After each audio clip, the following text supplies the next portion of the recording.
Ano ba ang mas nakaka-excite para sa'yo? Maiksi o mahaba?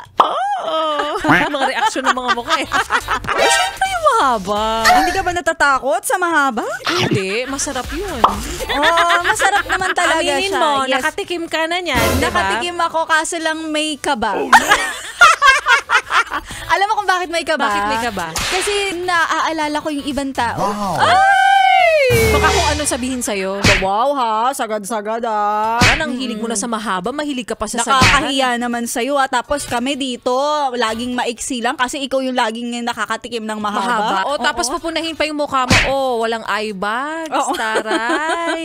Tapos ang ganda ng skin, nakaranas kasi ng mahaba, nakatikim ng mahaba. Ano ba? Eh, di ba may choice naman kayo? Yes! Pinapipili ka nga kung gusto mo maiksi yung mahaba, pinipili mo kasi lagi maiksi. Eh di hindi ka tuloy masaya.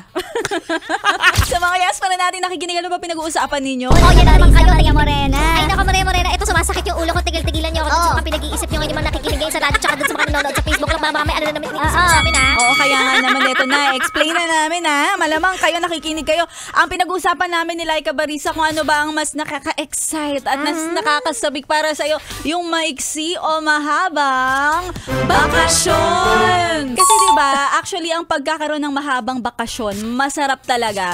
Malalasap mo talaga yung success. Pero, ang counterpart naman nun, kapag ikaw nag-file ng leave, tas sobrang haba, maraming questions yan. Lalo na sa, bakit ang haba? Bakit hindi ka babalik agad-agad? Alam mo naman na kulang tayo sa tao. Alam mo naman na ganito, ganyan. May iwan yung trabaho. Parang based on experience.